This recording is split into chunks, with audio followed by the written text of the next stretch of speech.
वृद्धा पेंशन और विधवा पेंशन का महिमा मंडन कर रहे थे और वो राशि जो गिना रहे थे 1449 करोड़। अगर एक बार में इस राशि को सुनेंगे तो बड़ा बृहद लगेगा कि 1449 करोड़ 26 लाख बहुत बड़ी राशि है, लेकिन इस फिर ये कह रहे हैं कि 12 लाख लोगों को पेंशन दिया जाएगा।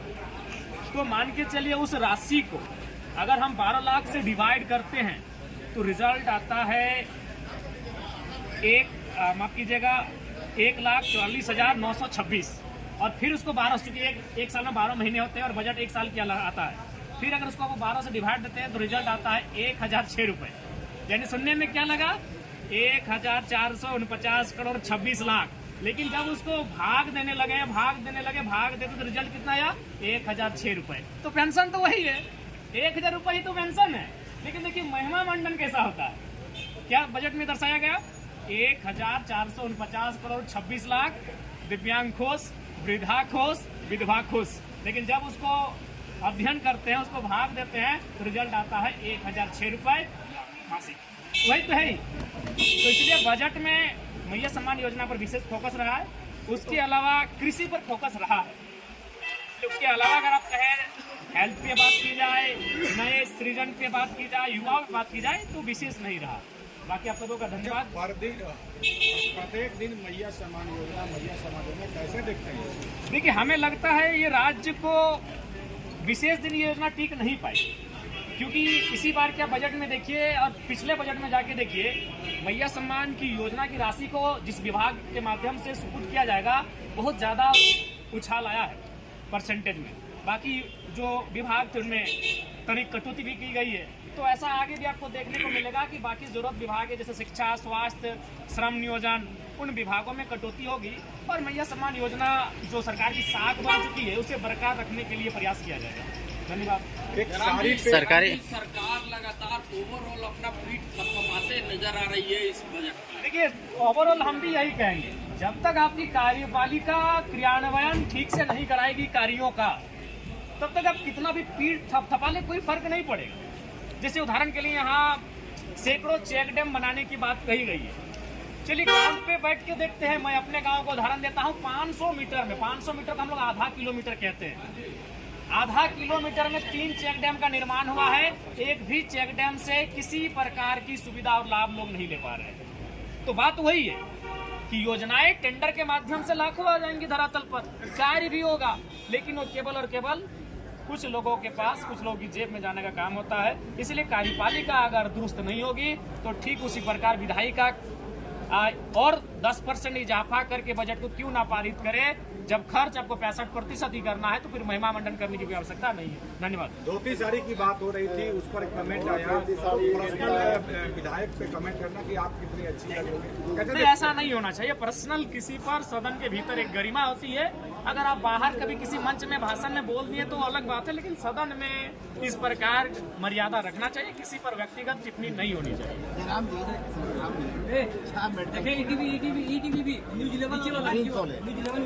और टेक्निकल यूनिवर्सिटी देखिए उसके लिए आपको ग्राउंड में सर्वे कीजिए। मैं जिस विधानसभा से आता हूँ वहाँ बहुत सारे कॉलेज, बहुत सारे स्वास्थ्य केंद्र बने हैं, लेकिन स्वास्थ्य केंद्र में डॉक्टर नहीं है और स्कूलों कॉलेजों में शिक्षक नहीं है। केवल वो टेंडर का काम आता है। जो विधायक है, मंत्री हैं, जो उनके करीबी हैं, उनको टेंडर सुपुर्द किया जाता है। इसलिए मैंने कहा कार्यपालिका दुरुस्त होगी तभी इस बजट का लाभ होगा, और नहीं तो फिर ये बजट उसी प्रकार से योजनाएं धरातल पर जाएंगी, काम होगा, फाइलें बनेंगी और फिर चलते चलते एक मात्र पुलिस कर्मियों के लिए वहाँ पे खड़े हैं।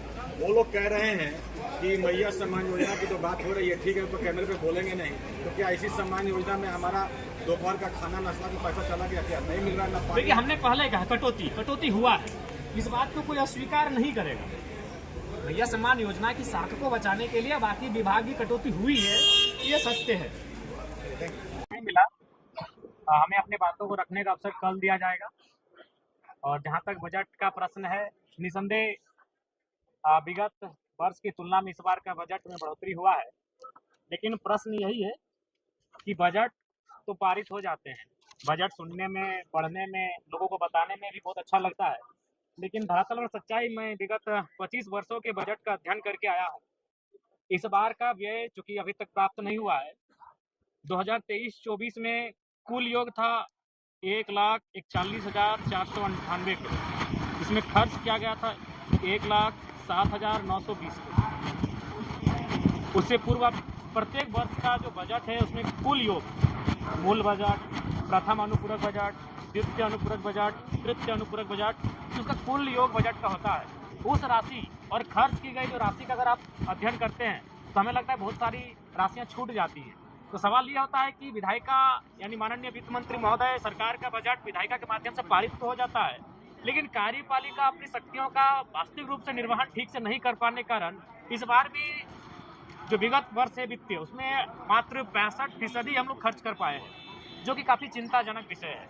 और महत्वपूर्ण विषय, चूँकि हम लोगों ने मैया सम्मान योजना पर काफ़ी फोकस किया, चलिए अगर उसके नाते नारियों का उत्थान होता है तो स्वागत है, लेकिन कहीं ना कहीं युवाओं के रोजगार की बात कही जाए तो इसमें भी सरकार का स्टैंड साफ नहीं है।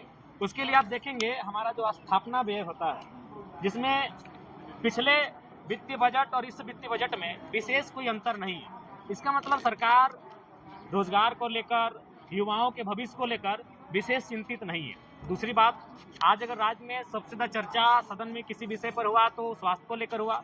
अगर स्वास्थ्य की अगर हम बात करें तो नेशनल हेल्थ पॉलिसी 2017 कहती है कि किसी भी राज्य का जो स्वास्थ्य पर बजट होना चाहिए वो कम से कम न्यूनतम 8% होना चाहिए, लेकिन हमारे राज्य का स्वास्थ्य पर जो बजट है वो 5.6% है, जो कि चिंताजनक विषय है।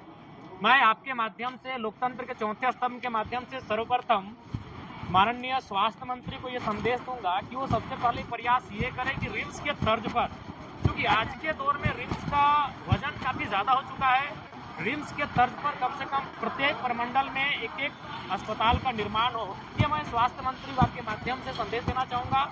और बिल्कुल स्वास्थ्य के बजट में कहीं ना कहीं कटौती है, जो कि नेशनल हेल्थ पॉलिसी 2017 भी कहती है कम से कम न्यूनतम 8% होना चाहिए, जो कि हमारी सरकार उस दिशा में फॉलो नहीं कर रही है।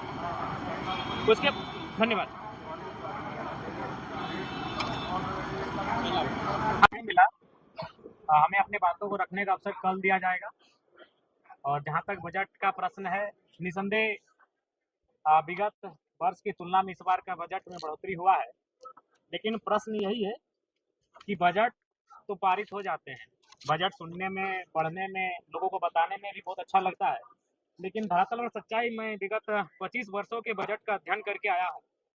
इस बार का व्यय चूंकि अभी तक प्राप्त नहीं हुआ है, 2023-24 में कुल योग था 1,41,498 करोड़। इसमें खर्च किया गया था 1,07,920 करोड़। उससे पूर्व प्रत्येक वर्ष का जो बजट है उसमें कुल योग, मूल बजट, प्रथम अनुपूरक बजट, द्वितीय अनुपूरक बजट, तृतीय अनुपूरक बजट, उसका कुल योग बजट का होता है।